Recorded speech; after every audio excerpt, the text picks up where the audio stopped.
bom estar aqui, né? Na casa do Senhor. Sabemos que por todo lado nós somos abençoados porque nós temos o Senhor Jesus, o nosso Deus, aquele que nos amou primeiro, né? A Bíblia diz que Ele nos amou de tal maneira, está lá em João 3,16, que Ele deu o seu Filho unigênito para morrer em nosso lugar. Um amor incomparável, que não há como explicar o amor de Deus, né? Fala assim que nós precisamos de entender a largura, a altura, a profundidade do amor de Deus.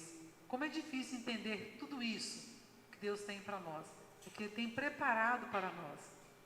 Hoje eu estava lendo Mateus capítulo 7 para falarmos sobre ele. Abra sua Bíblia em Mateus capítulo 7.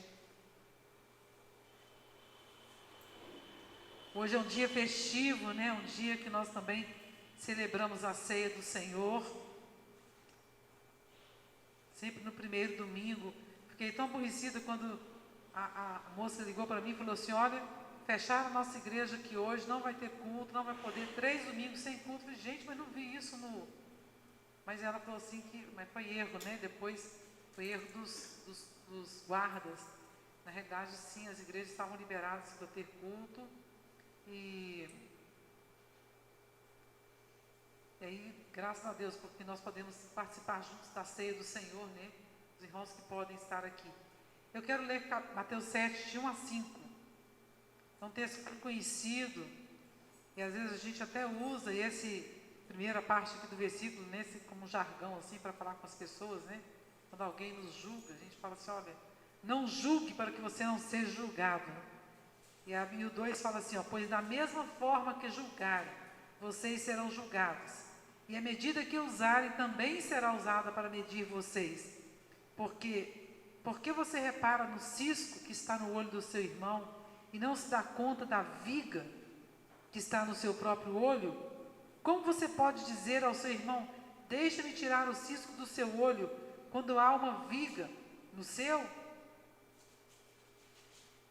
Hipócrita, tire primeiro a viga do seu olho, e então você verá claramente para tirar o cisco do olho do seu irmão. Não deem o que é sagrado aos cães, nem atirem suas pérolas aos porcos, caso contrário, estes as pisarão, e aqueles, voltando-se contra vocês, os despedaçarão. Pai, obrigada pela Tua palavra, Senhor. Nós pedimos para que o Senhor fale aos nossos corações esta noite. Estamos reunidos aqui, Senhor, porque sabemos que podemos e precisamos de adorar ao Senhor, Pai. E nós temos ainda este tempo, Senhor, para podermos adorar a Ti. Deus, as autoridades têm nos permitido, Senhor. Sabemos que nada pode tirar o louvor do nosso lábio, em qualquer lugar que nós estivermos, dentro dos nossos lares, Senhor, nas nossas casas, nós podemos cultuar ao Senhor. Mas, Deus, há uma preocupação no meu coração muito grande, Senhor, porque muitas pessoas estão deixando, Senhor, por deixarem de vir à Tua casa, estão deixando também de cultuar ao Senhor nas suas próprias casas. Senhor, o tempo vai passando e nós vamos nos acostumando sem. Por isso, o Senhor nos ensinou a servir, por isso a Tua lei era lida constantemente para o povo, para que eles não se esquecessem do Senhor. E nós estamos aqui porque nós queremos lembrar. Hoje, como um culto de ceia, um culto de celebração, nós queremos lembrar da sua morte, queremos lembrar da morte de Cristo, queremos lembrar da ressurreição dele, da volta dele, Senhor, proclamando isso através deste ato de fé, Pai. Deus, de memorização dos nossos pensamentos, de lembranças, Senhor, das nossas vidas, ó Pai. Em nome do Senhor, daquilo que o Senhor fez por nós, em nome de Jesus. Amém?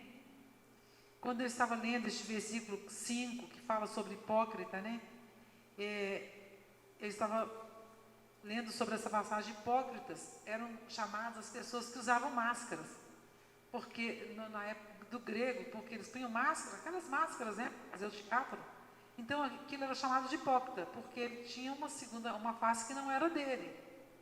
E hoje nós estamos numa época que está todo mundo aqui de máscaras. Mas uma máscara que está apenas nos protegendo. Há uma máscara pior, há algo que é muito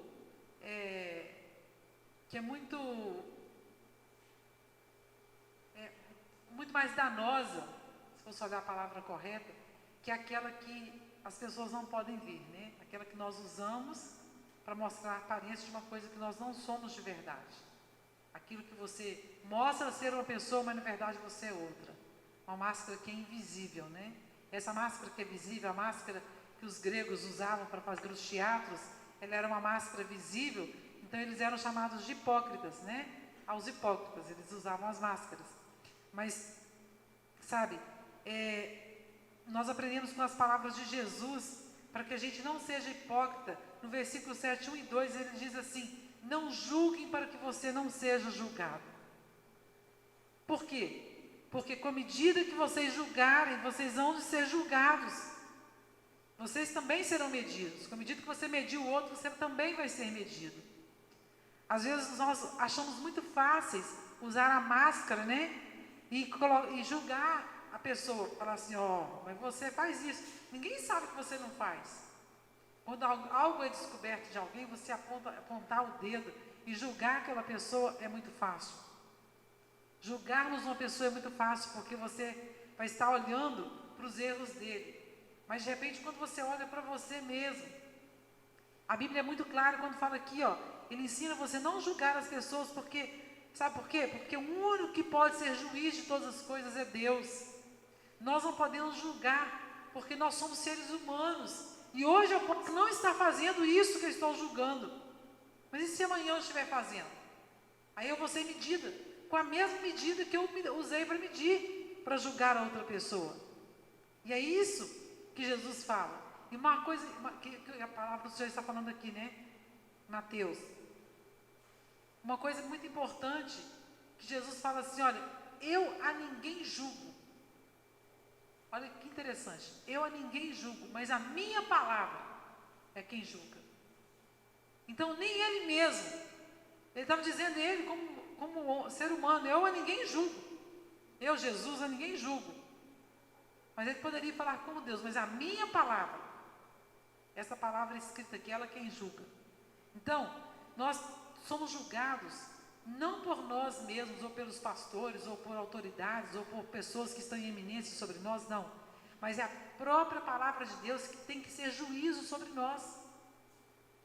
Por isso que também é a própria palavra que tem que trazer paz para o nosso coração. Quando você estiver em paz, se o seu coração estiver em paz, aí você fica contente porque você sabe que você está usando um peso correto, um peso que Deus te mostrou dentro da Bíblia. O peso que você está usando é o peso da palavra. A palavra te dá autoridade para aquilo. E há muitas pessoas que estão tentando manipular a palavra de Deus de acordo com os seus próprios desejos. Então o que eu faço?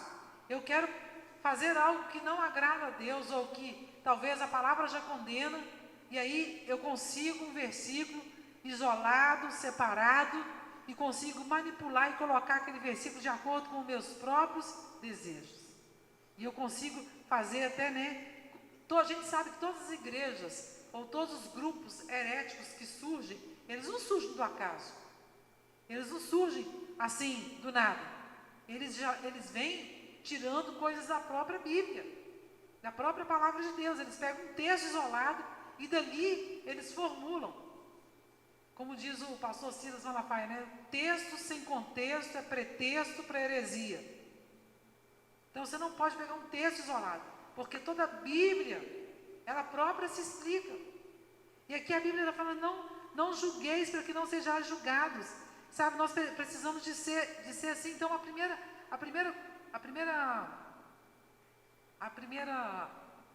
característica para nós tirarmos essa máscara, não essa que você está usando aí, que eu estou usando, que a gente está usando, essa máscara, que nós estamos usando como proteção, mas uma máscara que é invisível. A primeira coisa que nós precisamos fazer, para conseguirmos tirar essa máscara, lembre-se disso, é você não julgar. Não julgue. Não julgue ninguém, mesmo que você veja o seu irmão fazendo algo que é pecado realmente. Se você puder chegar perto dele, confrontá-lo com a palavra. Se você puder chegar dele com amor. A Bíblia diz que aquele que exorta com amor. Então, se você puder exortá-lo com amor, faça isso com amor, com misericórdia, para que ele possa crescer, Porque o objetivo nosso não é ver a pessoa caída, não é ver a pessoa derrubada, mas era vê-la crescendo diante do Senhor. Eu estava ouvindo um filósofo falando, né? O Juninho estava ouvindo um áudio lá de alguém, não sei se é aquele tipo de filósofo, eu esqueci o nome, não sei o nome dele, mas eu peguei ouvindo a conversa dele, ele falando assim: quando eu começo a dar as minhas aulas de filosofia, a primeira coisa que eu pergunto na aula é o seguinte, primeira aula que eu dou: quantos aqui, todo mundo sabe que Sócrates foi um grande filósofo, né? Isso aí, se você não sabe, né? Mas assim, Sócrates foi um grande filósofo, todo mundo sabe. E ele fala assim, mas quem aqui já leu um livro de Sócrates? Aí geralmente levanta, na sala sempre tem, né? Dos alunos tem um ou dois que gostam de aparecer mais, tipo assim, eu li, né? Aí levanta a mão, aí fica caladinho e tal. Só que Sócrates nunca escreveu o livro. Quem escreveu o livro foram os discípulos dele. Não gosto de falar assim, quantos livros Jesus escreveu? Nenhum, foram seus discípulos que escreveram. Então Sócrates também não escreveu. Então ele falou assim, olha, não diga uma coisa que você não sabe. Que você não sabe, você precisa de aprender. Então quando nós nos calamos para aprender a palavra de Deus, quando nós paramos para aprender aquilo que Deus tem para nos ensinar, nós aprendemos mais, nós crescemos mais, não julgamos. E ele falou assim, se você quer que os seus alunos, eu poderia na hora falar assim, rapaz, você está querendo aparecer aí, mas você não sabe de nada. Sócrates nunca escreveu livro nenhum, poderia humilhar ele diante de todo mundo, mas como eu quero que ele aprenda, então eu vou levar ele a se interessar depois, a saber por que Sócrates não escreveu o livro, a chegar perto dele e falar que foram os discípulos dele que escreveram, quem foi que escreveu, aí ele ter curiosidade sobre isso. Imagina se ele envergonha esse rapaz perto de todo mundo lá. Sócrates nunca escreveu livro nenhum, você está errado, você está querendo aparecer, você é um parecido e tal, e humilha o rapaz. Ele não vai querer aprender mais nada sobre a matéria, ele fecha ali tudo. Então quando você julga alguém, quando você aponta o erro da pessoa, sem misericórdia, sem mostrar para ele uma saída, ao invés de você ajudá-lo a levantar, você derruba ele. E por isso o Senhor Jesus disse, eu não julgo a ninguém, mas a minha palavra é quem julga. Então ele coloca para a palavra dele. A outra coisa que nós temos que fazer para tirar essa máscara, é nos examinar. No versículo 3 e 4 fala assim, porque você vê o cisco. Por que é que você vê o cisco no olho do seu irmão, mas não repara na trave que está no seu próprio olho? Ou como você dirá ao seu irmão, deixe que eu tire o cisco do seu olho, quando você tem uma trave no seu próprio olho? Você imaginou assim, um cisco perto de uma trave? Né? Você olhar para falar assim, tem um cisquinho no seu olho e tal. É tipo você olhar para o erro da pessoa e conseguir ver o erro dela, mas o seu é tão grande. Porque um cisco comparado com a trave é uma comparação tão aqui. O livro de Mateus aqui está fazendo uma comparação tão exagerada. Cisco com uma trave, né? Todo mundo sabe o que é uma trave de uma casa, né? Você coloca lá uma trave, ela é enorme, todo mundo está vendo ela. Agora um cisco você não vê, não. Você tem que chegar. Se alguém falar que tem um cisco aqui no meu olho, você tem que chegar bem pertinho, assim, você olha, não estou vendo não, você sopra, você joga água, mas você nem vê o cisco. De tão difícil que é para ver o cisco no olho da pessoa. Só o médico mesmo, aquelas lupas ali para ver, né? A gente sopra para ver se coloca água, mas você não está vendo. Mas a pessoa que não se examina, a segunda lição que Jesus passa aqui é de examinar para não correr o risco de ver um erro tão pequenino no outro. Mas o problema não é ver o erro pequeno do outro, é não ver o seu tamanho do seu erro, é não olhar para mim e ver o tamanho do erro que eu estou cometendo, o tamanho do erro que eu estou fazendo, que tipo de pessoa eu tenho sido, que tipo de erro eu tenho cometido, que eu tenho olhado para o outro e tenho só conseguido ver o erro do outro irmão e não tenho conseguido ver o meu. Eu consigo chegar perto do irmão e falar assim, irmão, você está lendo a Bíblia? Não tem lido a Bíblia. Pois essa não é um cristão verdadeiro. E de repente eu não tenho feito nada. Ele fala, eu leio só um versículo, de vez em quando eu leio, às vezes eu leio aquelas coisas que eles mandam para mim, né? Aquelas anotações que as pessoas, aqueles versículos bíblicos que é mandado no zap, eu só leio aquilo ali, não tenho lido a Bíblia não. mas eu mesmo não tenho lido nada também. Então, sabe, é muito fácil você julgar as pessoas. Então, a segunda coisa para nós tirarmos as nossas máscaras invisíveis é você se examinar. Que tipo de atitude, que tipo de coisa eu tenho feito? Você que está na sua casa nos ouvindo nessa hora, né?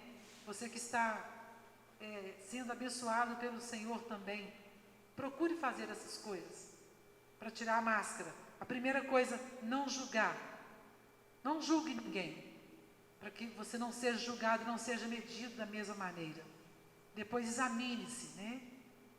Olhe para dentro de você, olhe para dentro de mim mesmo, para que eu possa ver o meu erro, para que eu possa contemplar como está a minha vida diante do Senhor e tomar uma atitude correta.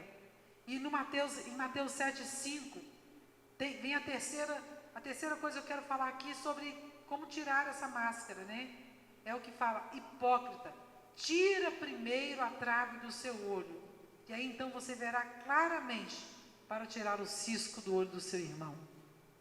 Então, quando eu olho para mim e tiro o cisco, eu como hipócrita, aí eu estou tirando realmente a minha máscara, e eu estou podendo ver o cisco que está no meu, eu estou olhando para dentro de mim, e eu consigo ver que eu sou tão necessitada do amor de Deus, quanto o meu irmão, que pode estar cometendo o maior pecado, porque para o Senhor não há tamanhos de pecado, né?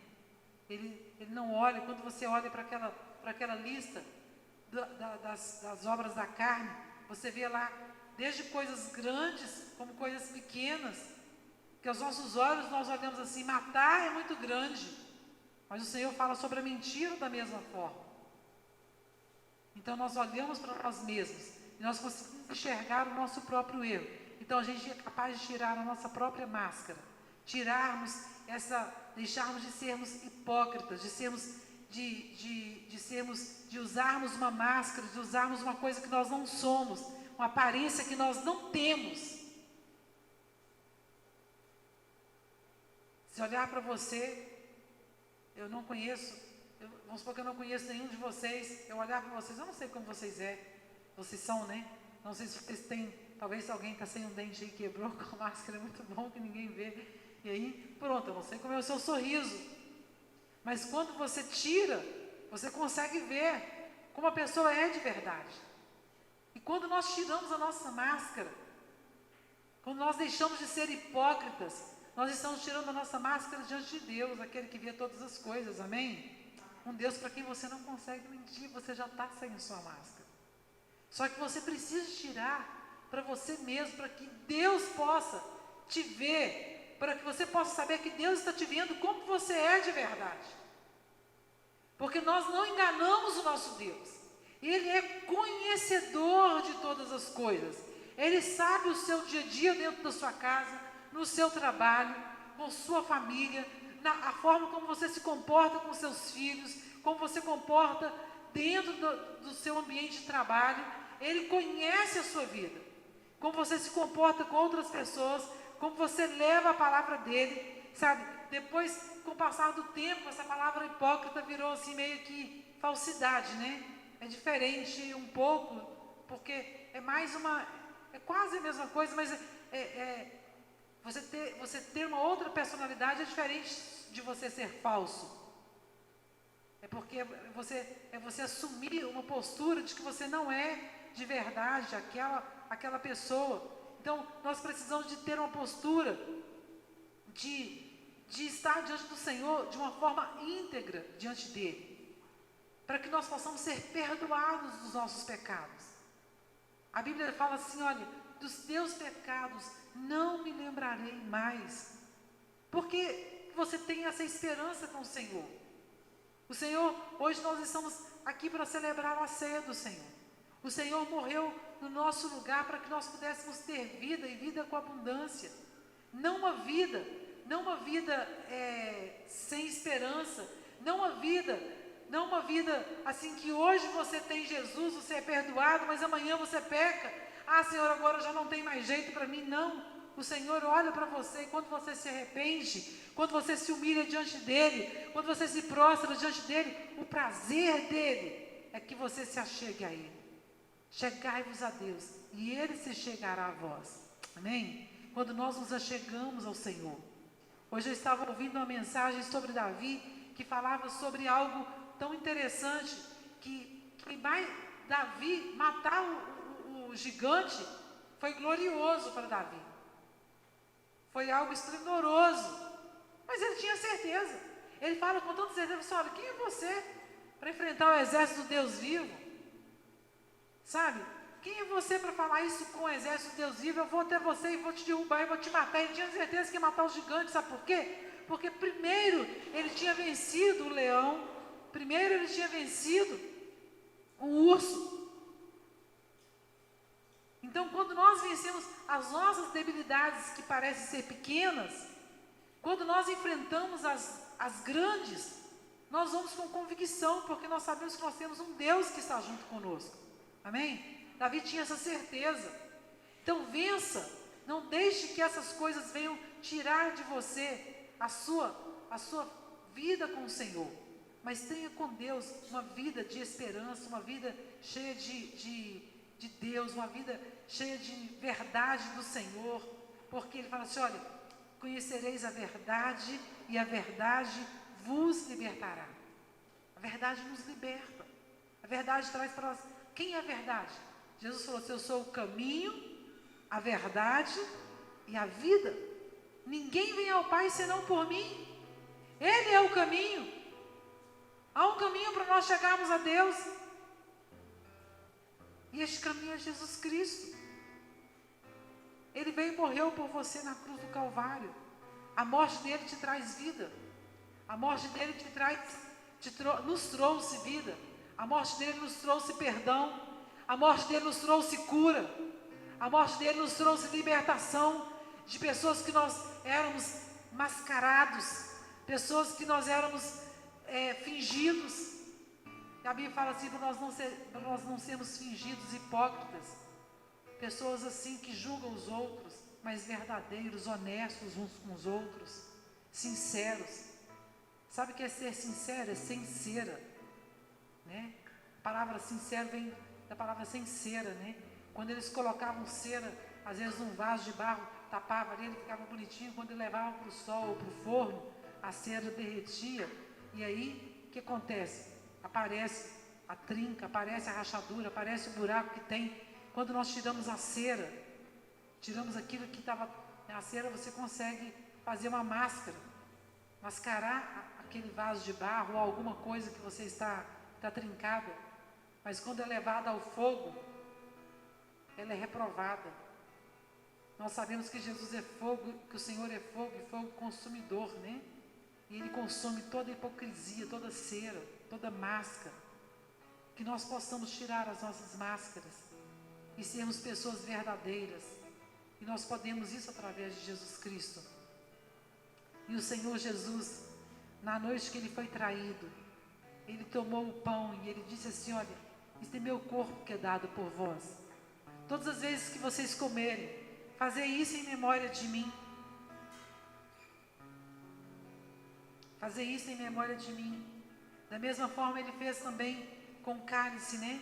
Este meu cálice é o sangue da nova e eterna aliança. Você imagina o corpo de Jesus.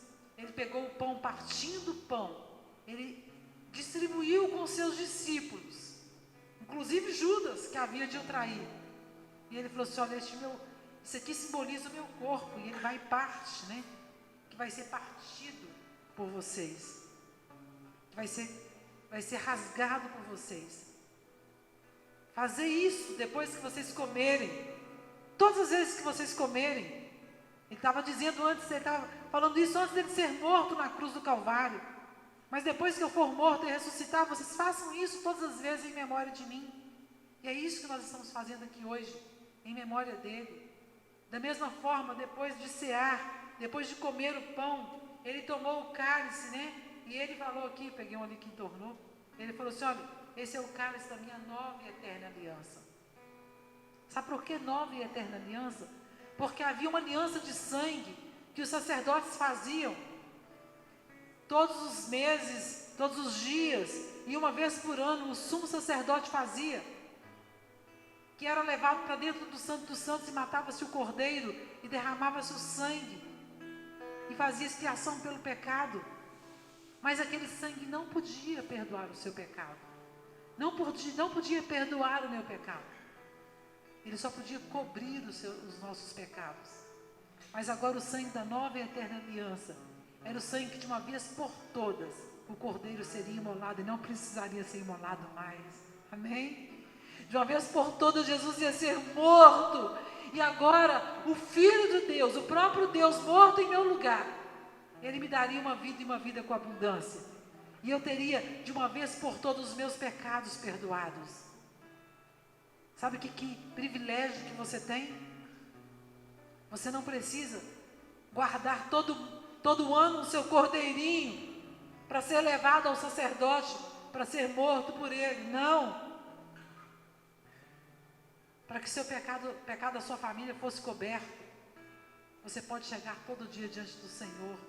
Em cada momento que você pecar e falar: Pai, me perdoa, em nome de Jesus Cristo, que o sangue do teu Filho Jesus se derrame sobre mim e me livre deste pecado que eu cometi aqui agora. Pecado tem nome, né? Eu menti, Senhor. Eu menti contra o Senhor, eu pequei contra ti. Eu menti. Eu roubei, Senhor. Eu fiz algo que desagradou o seu nome.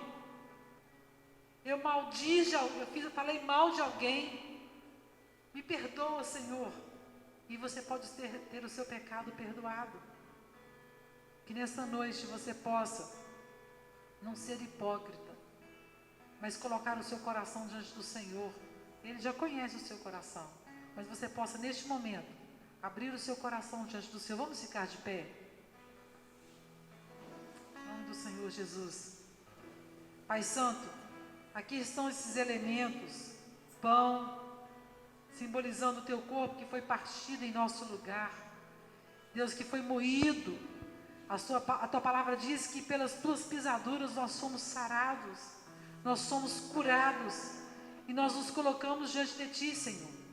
Nós não queremos ser hipócritas, ó Pai, mas nós queremos que o Senhor examine o nosso coração. A tua palavra diz que cada um examine a si mesmo e coma deste pão. Não é para deixar de comer. Examine o seu coração para ver como está. Tire toda a impureza do seu coração. Confesse os seus pecados diante do Senhor e participe deste memorial, dessa ceia do Senhor. Participe, coma. Semelhantemente, o Senhor também tomou o cálice e disse que era o cálice da nova e eterna aliança. E nós estamos aqui, Senhor, para celebrarmos juntos, para tomarmos o que simboliza o teu sangue derramado na cruz do Calvário. Um sangue este que foi derramado de uma vez por todas, para que nós fôssemos livres do poder do pecado. E hoje nós não temos nenhuma condenação para aqueles que estão em Cristo Jesus, a saber, aquele que crê no seu nome. E nós cremos no nome do Senhor Jesus Cristo, ó Pai. Por isso nós estamos aqui diante do Senhor e consagramos a Ti estes elementos, pão e vinho, Senhor, simbolizando a Tua morte na cruz do Calvário. E a Tua palavra diz para nós fazermos isso todas as vezes, em memória do Senhor, para que nós nos lembremos do Senhor, em nome do Senhor Jesus. Amém? Cada pessoa, um por um, pode vir aqui à frente pegar o seu kit, né? Com pão, com vinho.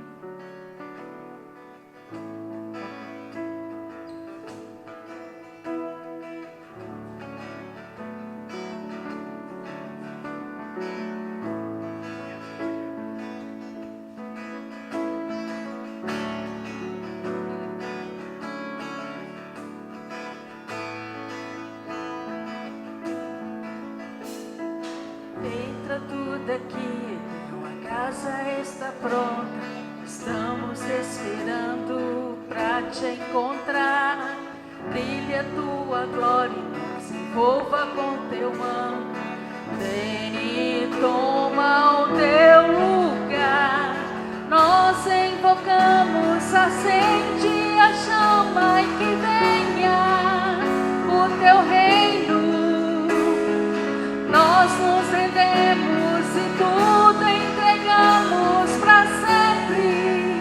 cantaremos.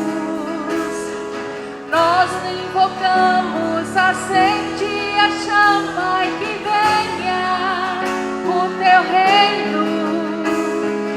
Nós nos rendemos e tudo entregamos pra sempre. Cantaremos, Hosana, Hosana.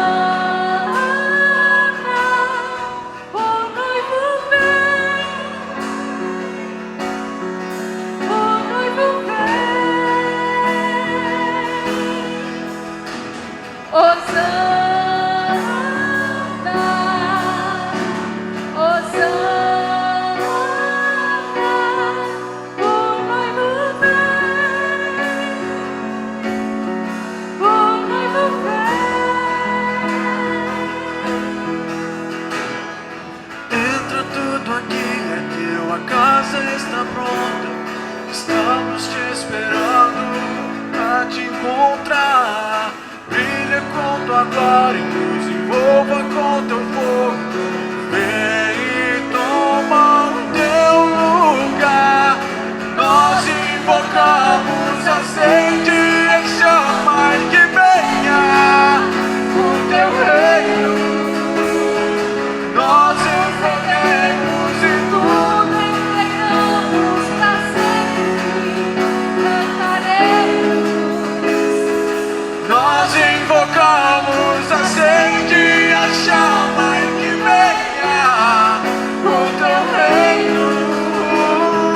Nós nos rendemos e tudo entregamos pra sempre. Cantaremos, Hosana, Hosana, o noivo vem, o noivo vem.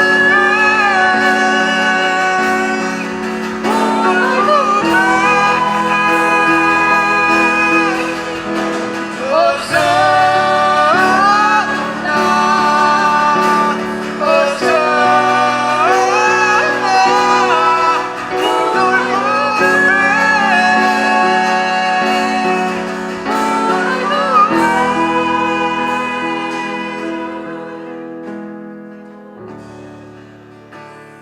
Jesus disse assim, que quando nós estivéssemos participando dessa ceia, nós estaríamos anunciando a sua morte até que ele voltasse. Hosana, o noivo vem. Hosana, o noivo vem. E lá em Apocalipse capítulo 1 fala assim, ó, ele nos ama e libertou, e nos libertou dos nossos pecados por meio do seu sangue. Aleluia! Ele libertou você do pecado por meio do seu sangue. E nos constituiu. Sabe o que ele constituiu você e eu? Reino e sacerdotes para servir a Deus e Pai. A Ele seja glória, poder para todos sempre. Você pode dizer o Senhor? A Ele seja glória, poder para todos sempre. Amém. Aí fala assim o versículo 7. Eis que Ele vem. Nós cantamos agora, Hosana. Sim, Ele vem. Eis que Ele vem com as nuvens, e todo olho verá, até mesmo aquele que os traspassaram, e todos os povos da terra se lamentarão por causa dele. Assim será. Até mesmo aquelas pessoas que o mataram o verão um dia vir na glória. Mas você hoje está aqui tendo a oportunidade de ser perdoado pelo Senhor Jesus, de ser liberto pelo poder do seu sangue, de poder dizer para Ele assim: perdoa-me, Senhor, lava-me com teu sangue. Talvez você ainda não orou isso ao Senhor, mas você tem a oportunidade de falar agora com o Senhor: me lava com o poder do teu sangue, limpa-me. E sabe o que Ele é capaz de fazer com você? Mais alto, e comigo mais alto do que a mais branca neve. Ele nos faz mais alto do que a branca neve. Não sei se você já viu reportagem da neve tão branca na Noruega, que eles têm que colocar aqueles óculos escuros, porque senão eles, daqui a pouco eles vão perder a visão. De tão branco que é, chega um sol que brilha, chega a cegar. É assim que o Senhor quer nos colocar, mais brancos do que a neve. Amém? Só Ele é capaz disso. Neste momento vamos participar do pão logo depois. Nós participaremos do vinho.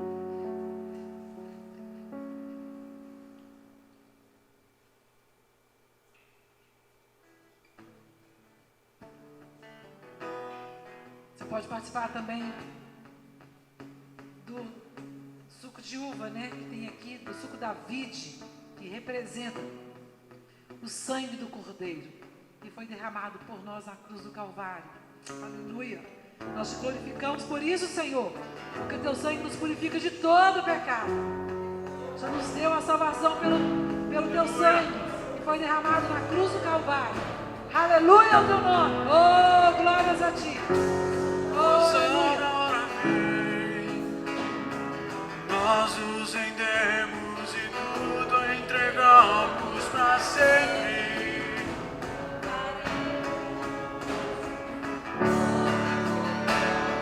Acende a chama e para sempre cantaremos. Nós nos rendemos e tudo entregamos Para sempre cantaremos. a ti, Deus. Nós invocamos, acende a chama e que venha o teu reino.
sofreu a pior morte, morte de cruz, em nosso lugar. E sobre ele levou todos os nossos pecados.